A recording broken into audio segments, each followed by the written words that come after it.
It was in the early part of 1988, and I was living at the time in Bethlehem occupied territories in Israel. I shared a flat with my ex-fiancé. It was bitterly cold this particular night, and snow was beginning to fall down upon the ground. We had very little heating, only a small gas heater, so to try and keep the flat warmer, we covered all the window and door openings with wine blockers to keep any drafts out. Having done all this, we went to bed unaware of any potential problems. I must have been asleep for a while when I became consciously aware that I was walking up a white staircase. The staircase had an appearance of being something between white marble and sandstone. I was about halfway up the staircase when a thought came to me that should I proceed further up the staircase, I would not be able to return.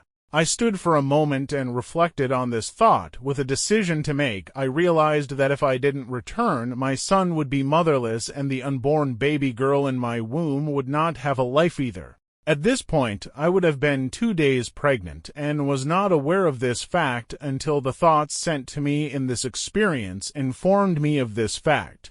Realizing that I was responsible not only for my own life but for the lives of my children, I started to walk back down the stairs. At this point, I heard an audible voice say to me, "Rose, get up and go to the bathroom." I replied, "No, I don't need to go to the bathroom." The voice then repeated the request, to which I responded in the same manner as before. The third time the voice demanded that I get up and go to the bathroom, so I obeyed and got out of my bed in the pitch blackness. I started to move towards where I thought the door was, but become extremely disorientated and began feeling nauseous and giddy. I fumbled around for the light switched, but became overwhelmed by a lightheaded feeling.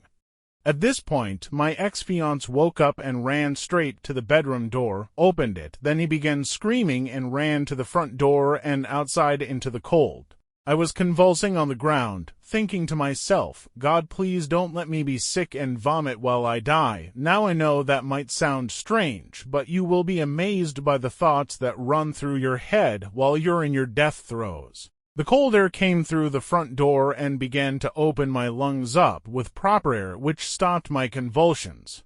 I began to laugh as by this time my hysterical ex-fiancé was still screaming so loud that neighbors around us came out of their flats to see what the commotion was all about. Seeing me still lying on the ground, laughing and trying to get air at the same time, my next-door neighbor came in to check on me, but got no further than the bedroom door when she, too, dropped to the ground and was overcome by whatever had me in its grip. By this time, other neighbors rushed in, and some of them found themselves in the same position as me, so it appeared to me to be some kind of mad comedy, with people dropping literally like flies to the ground. When I had recovered enough, I managed to get to my feet and get outside into the fresh air and revived considerably better at this point. Now to give you a little idea about customs in Bethlehem.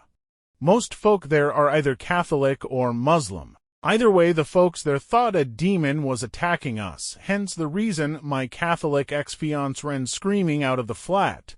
I tried to reason that there was a scientific reason for what happened, but no one apart from me was going to accept that explanation. Anyway, I concluded the strange events occurred due to carbon monoxide poisoning from the gas heater, which in retrospect was my silly fault for allowing this to happen. Now, as to who it was who demanded I get out of my bed, maybe it was my guardian angel. Whoever it was seemed to know me well and how to get me to respond. The voice was audible and very clear, yet I was the only one who heard it. Also, I found out that I was pregnant, and yes, 9 months later, I had a girl. I was never tested for the baby's sex during my pregnancy, and I never doubted what I was told on the staircase, so in every respect in my mind, this experience was no dream, because I would not be here today if it had been.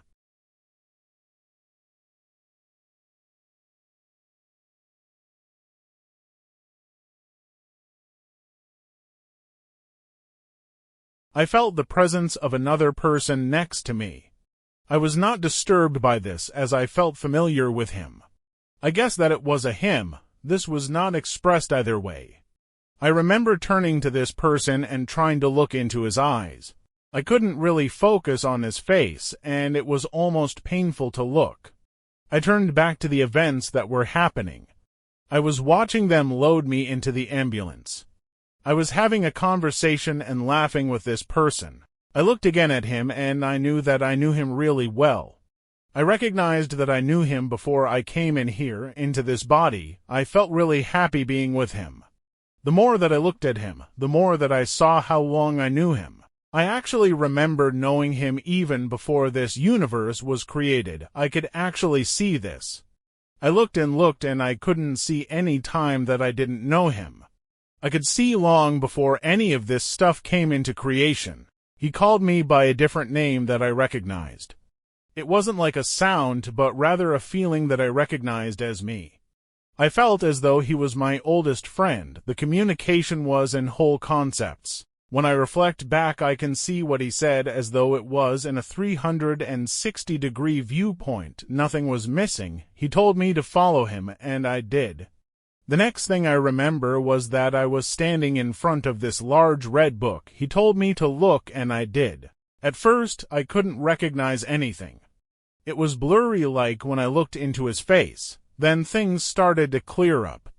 Whatever I was looking at was like a moving picture. I remember that I was at first surprised that it was in color. I guess that it reminded me of television back in 1955. If you did have a TV, it was black and white. Anyway, the more that I looked, the faster that the scenes moved. After a bit, the scenes stopped.